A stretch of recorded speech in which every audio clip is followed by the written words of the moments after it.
Hello everyone, कैसे हैं आप लोग। आज हम जो पोएम पढ़ने जा रहे हैं उसका नाम है little learning is a dangerous thing by Alexander pope. सबसे पहले हम पोइट के बारे में जान लेते हैं। जो अलेक्जेंडर पोप है उनका लाइफ पीरियड 1688 से 1744 रहा है। साथ ही इन्होंने ऐसी कई सारी पोएम्स लिखी जिनकी वजह से ये इमॉर्टल यानी अमर हो गए। यानी कि हाँ, हम बोलते हैं कि ये मर गए, लेकिन अभी भी जब हम इनकी पोएम्स पढ़ते हैं तो ये उसमें जीवित हैं। साथ ही ये एक सटायरिस्ट यानी व्यंग्यकार थे, निंदक थे ऑगस्टन एज के। और इनको ऐसा निंदक बनाया किसने?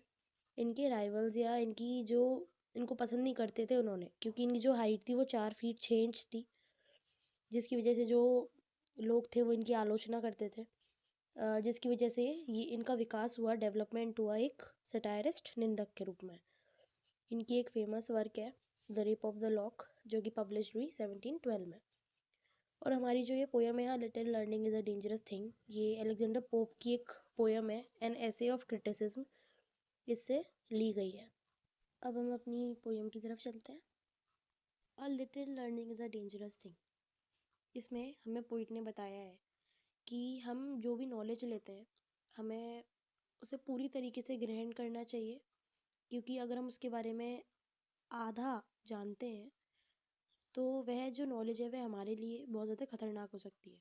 और पूरी पोयम में वो सबसे ज़्यादा क्रिटिसिज्म के ऊपर बात करते हैं और कहते हैं कि अगर हम किसी भी फील्ड में कुछ भी पढ़ रहे हैं और मतलब हमें लगता है कि जो हमारी पढ़ाई है वो हमने बहुत अच्छे से कर ली है, हमने एक पड़ाव पार कर लिया है, पूरी हो गई है अब, लेकिन जब हम आगे बढ़ते हैं तो हमें पता चलता है कि अभी तो सिर्फ शुरुआत है, अभी तो और भी हमें ऊपर चढ़ाई करनी है, क्योंकि अभी जो हमारी पढ़ाई है वो पूरी नहीं हुई है, अभी हमने बहुत कम सीखा है। हम जितना सीखते हैं और जब आगे बढ़ते हैं तो हमें पता चलता है कि हमने जो भी सीखा है ना वो तो बहुत छोटा सा हिस्सा था उस चीज़ का।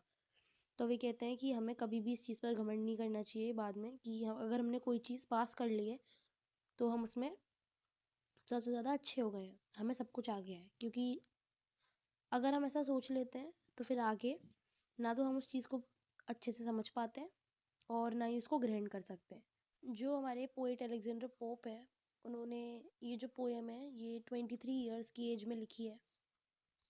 तो ये थी हमारी थोड़ी सी समरी अबाउट द पोएम। अब हम लाइन बाय लाइन पोएम पढ़ना शुरू करते हैं। A little learning is a dangerous thing, drink deep और टेस्ट नॉट द फायरियन स्प्रिंग। तो ये जो इन दोनों लाइन में कपलेट है, यानी कि जो 2 लाइन का स्टेंजा होता है उसे कपलेट बोलते हैं। और इस पूरी पोएम में हीरोइक कपलेट यूज़ हुआ है। हीरोइक कपलेट यानी जो 2 लाइन का स्टेंजा होता है उनका जो लास्ट वर्ड होता है, मतलब राइम स्कीम वो सेम होती है। तो इसमें थिंक और स्प्रिंग ये सेम है, तो पूरी पोम में हीरोइक कपलेट यूज़ लिया है। तो इन 2 लाइन्स के थ्रू पोइट कह रहे हैं कि अगर हम किसी भी फील्ड में, स्पेशली क्रिटिसिज्म के फील्ड में, अगर हम अल्प ज्ञान लेते हैं तो ये बहुत ज़्यादा खतरनाक होता है, क्योंकि इसमें हमें पूरी नॉलेज नहीं मिल पाती। पायरियन स्प्रिंग, ग्रीक माइथोलॉजी के अकॉर्डिंग जो पायरियन स्प्रिंग है वो मैसेडोनिया का एक पवित्र फाउंटेन है ऑफ नॉलेज, झरना है ज्ञान का। तो पोइट बेसिकली यहाँ कह रहे हैं कि उस ज्ञान के झरने से अगर आप नॉलेज ले रहे हो तो या तो ड्रिंक डीप, या तो पूरी तरीके से डेप्थ में जाके उसे एक्वायर करो, नॉलेज को लो, वरना आप उस फील्ड में ज्ञान को लेने की कोशिश ही मत करो। या तो पूरी तरीके से लो वरना लो ही मत। They are shallow draughts intoxicate the brain and drinking largely sobers us again। तो पोइट यहाँ पर कह रहे हैं कि अगर हम किसी भी फील्ड के बारे में, स्पेशली क्रिटिसिज्म की फील्ड में, अगर हम कम नॉलेज को लेते हैं, एक्वायर करते हैं, ग्रहण करते हैं, तो वो क्या करता है? इंटॉक्सिकेट यानी कंफ्यूज कर देता है हमारे दिमाग को। और अगर वहीं हम drinking largely Sobers us again, अगर हम वहीं जो नॉलेज है उसे पूरी तरीके से एक्वायर कर लेते हैं, डेप्थ में जा कर के ले लेते हैं, तो ये क्या करता है? सोबर्स अस अगेन, हमारे दिमाग को सीरियस कर देता है और हम उस फील्ड में जो भी हम चीज़ पढ़ रहे हैं उसको लेकर सीरियस हो जाते हैं और उसे और अच्छे से पढ़ते हैं। तो हमें यहाँ पर पोइट क्या कह रहे हैं कि अगर आप किसी भी फील्ड में पढ़ाई कर रहे हो तो या तो आप पूरी तरीके से करो डेप्थ में जाकर, या फिर आप करो ही मत, छोड़ दो उसे. Fired at first sight with what the muse imparts, in fearless youth we tempt the heights of arts. यहाँ पर पोइट कह रहे हैं कि फायर्ड का मतलब है एक्साइटेड, यानी कि पहली बार हम जब भी किसी भी फील्ड में या कुछ भी जब पढ़ने की चाह रखते हैं, कोशिश करते हैं, तो हम बहुत ज़्यादा एक्साइटेड होते हैं उस चीज़ को देख कर के. हमें ऐसा लगता है कि हमने कितनी अच्छी चीज़ सीखने को मिली है. इन फियरलेस यूथ मतलब जो यंग वो होते हैं, बच्चे होते हैं या यूथ होते हैं जो नया नया कुछ भी सीखना शुरू करते हैं, तो वो उस टाइम पे फियरलेस होते हैं, उन्हें डर नहीं लगता कुछ भी सीखने से. और वो टेम्प्ट यानी उन्हें लालच आ जाता है किस चीज़ का, हाइट ऑफ आर्ट्स, ऊंचाइयों को छूने का. जो म्यूज़ है यहाँ पर, म्यूज़ का मतलब है ग्रीक माइथोलॉजी में जो जियस थे उसकी 9 म्यूजेस मतलब source of inspiration. Muse imparts का मतलब यहाँ पर है सोर्स ऑफ इंस्पिरेशन. तो इन लाइंस में बताया गया है कि जो यूथ होते हैं सबसे पहले कुछ भी जो सीखना चाहते हैं वो उसमें शुरुआती टाइम पर वो बहुत ज़्यादा एक्साइटेड होते हैं, फियरलेस होते हैं, उन्हें कुछ भी सीखने का बहुत ज़्यादा चाह होती है. और सोर्स और इन्फॉर्मेशन के थ्रू जितनी इन्फॉर्मेशन उन्हें मिल सकती है उसके थ्रू वो जो आर्ट्स है उसकी ऊंचाइयों को छूना चाहते हैं. आगे पोइट कहते हैं, while from the bounded level of our mind short views we take nor see the lens behind. Young age में हमारी जो नॉलेज होती है वो बाउंडेड या लिमिटेड होती है, यानी कि उतनी ही होती है, हमने ज़्यादा कुछ देखा नहीं होता और इतना हमें विज़न भी नहीं होता. और साथ ही किसी भी फील्ड में हमें इतनी नॉलेज भी नहीं होती है कि हमें क्या करना है क्या नहीं करना, हम उस चीज़ में ही भटकते रहते हैं. But more advanced behold with strange surprise new distant scenes of endless science rise. लेकिन जैसे जैसे हम बड़े होते हैं, आगे बढ़ते हैं, behold देखते हैं किस चीज़ों को, नई नई स्ट्रेंज थिंग्स को जब हम देखते हैं तो वी आर सरप्राइज्ड, हम चौंक जाते हैं और हमें पता चलता है कि हम जो पढ़ रहे हैं, जिस फील्ड में हम काम कर रहे हैं उसमें तो आगे बहुत कुछ है, बहुत कुछ अलग अलग है जो अभी हमें देखना बाकी है. तो जब हमें पता चलता है ये सब तो हम क्या सोचते हैं कि जो नॉलेज का ओशियन है ना वो तो एंडलेस है और इसका तो कोई और छोर ही नहीं है, इसका तो कोई किनारा ही नहीं है. So pleased at first the towering Alps we try. Alps ये एक माउंटेन है यूरोप का, तो ये एक मेटाफर की तरह यहाँ पर यूज़ हुआ है जो नॉलेज है, ज्ञान की हाइट्स, ऊंचाइयों को बताने के लिए. Mount over the vales and seem to tread the sky.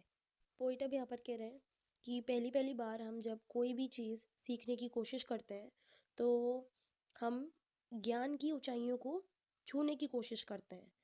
तो ऐसा करने में हम माउंटेन्स को क्रॉस करते हैं, वैलीज़ को क्रॉस करते हैं, यानी कि कई सारे जो मुश्किल रास्ते आते हैं हमारे जीवन में उस फील्ड में पढ़ने के लिए, तो हम उससे गुजरते हैं और उस टाइम पर हमें ऐसा लगता है that we walk on the sky, कि हम जो है आसमान को कुचल रहे हैं. यानी ट्रेड माने कुचलना, यानी कि हम आगे बढ़ेंगे ना तो अब हम कई सारी चीज़ों को अचीव कर लेंगे. कि ये रास्ता तो बहुत हमें आसान लगता है कि अब जब हमने एक बार चढ़ना शुरू ही किया है ना तो हम जितनी भी चीज़ें आगे आएंगी ना हम सबको अचीव करते हुए चलेंगे. The eternal snows appear already past and the first clouds in mountains seems the last. Eternal snows यहाँ पर जो है वो एक ज़िंदगी के फेज़, एक पहलू को यहाँ पर डिनोट कर रहा है, जिसका मतलब है कि यहाँ पहुँचकर हमें ऐसा लगता है मानो जो हमारी ज़िंदगी का सबसे कठिन जो पहलू था ना वो हमने पास कर लिया है. जब हम चलते हैं आसमान में चल के हमें ऐसा लगता है हम बहुत कुछ अचीव कर लेंगे, तब हमें फिर आगे ऐसा लगने लगता है कि जो हमारी सबसे कठिन जो पहलू थे ज़िंदगी के वो हमने तो अब पास कर लिए हैं. और साथ ही जो नॉलेज को ग्रहण करना है, ज्ञान को ग्रहण करना है, उसे माउंटेन क्लाइंबिंग से यहाँ पर कंपेयर किया गया है. And the first cloud in mountain seem the last. और जब हम माउंटेन पर चढ़ कर आगे जाते हैं ना तो हमें सबसे पहला बादल दिखाई देता है जब हम थोड़ा ऊपर चढ़ते हैं। तो हम सोचते हैं कि वो रही हमारी मंजिल, हम तो पहुंच गए। बट वहां पहुंचकर हमें समझ में आता है कि यह तो बस शुरुआत है, आगे बहुत कुछ है। मतलब बहुत कुछ है आगे नॉलेज के लिए। जो नॉलेज का सागर है ना, वो तो बहुत बड़ा है। तब हमें पता चलता है कि अभी जो हमारा फेज है, हार्ड फेज है जो लाइफ का, वो अभी पास नहीं हुआ है, वो तो अभी शुरू हुआ है। But those attained, we tremble to survey the growing labors of the lengthened way। तो पोइट के अकॉर्डिंग जैसे जैसे हम आगे बढ़ते हैं रास्ता और लंबा होता चला जाता है। मतलब जिस भी फील्ड में हम नॉलेज लेने के लिए आगे बढ़ते हैं ना, तो फिर जो हमारी पढ़ाई है वो और भी ज़्यादा हार्ड होने लग जाती है। तब हमें पता चलता है कि हम क्या कर रहे हैं।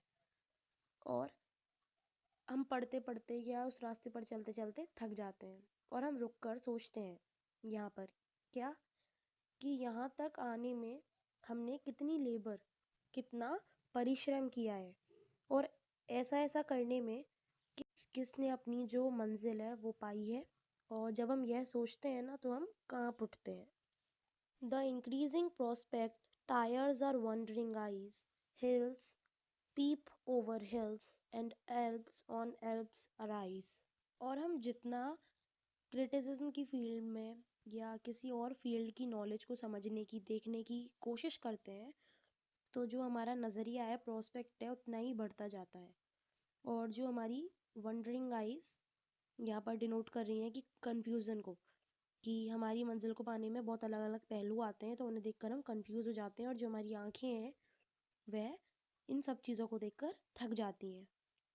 और जैसे माउंटेन्स पर चढ़कर एक के बाद एक पहाड़ी आती जाती है, वैसे ही नॉलेज की फील्ड में भी एक के बाद एक प्रोस्पेक्ट, नज़रिए या एस्पेक्ट्स, पहलू आते रहते हैं। सो बेसिकली ये जो पूरी पोएम है, ये एक वार्निंग है, अलेक्जेंडर पोप के द्वारा दी गई एक चेतावनी है उन लोगों के लिए, उन यूथ्स के लिए, उन बच्चों के लिए जो कि क्रिटिसिज्म की फील्ड में नॉलेज एक्वायर करना चाहते हैं। वे कहना चाहते हैं कि आप चाहे किसी भी फील्ड में पढ़ाई करो, वो आसान तो नहीं है वो, लेकिन अगर आप क्रिटिसिज्म की फील्ड में पढ़ाई कर रहे हो तो एक बार आप सोच कर ही करो, क्योंकि क्रिटिसिज्म की फील्ड में नॉलेज एक्वायर करना कोई बच्चों का खेल नहीं है, इतना आसान नहीं है। अगर हम थीम की बात करें पोएम में, तो शैलो लर्निंग और डीप लर्निंग। डीप लर्निंग, अगर हम किसी भी फील्ड की नॉलेज को गहराई से एक्वायर करते हैं, तो ना तो हमें कोई कन्फ्यूज़न रहता है और हम उसे आसानी से ग्रहण कर सकते हैं। लेकिन वही अगर हम शैलो नॉलेज, यानी अधूरी, आधी जो नॉलेज है उसको लेते हैं, तो वो हमें भी कंफ्यूज करती है। और साथ ही अगर हम उस नॉलेज से किसी और को समझाने की कोशिश करते हैं, तो उसे भी कंफ्यूज करती है। तो जो पोएट है उन्होंने ज़ोर दिया है इस बात पर कि हमें हमेशा डीप नॉलेज को ही एक्वायर करना चाहिए। तो अब हमारी जो पोएम है वो कंप्लीट हो गई है। मैंने आपको लाइन टू लाइन हर स्टैंजा समझाने की कोशिश की है। अगर आपको कुछ फिर भी समझ में नहीं आया, तो आप मुझसे कमेंट करके पूछ सकते हैं।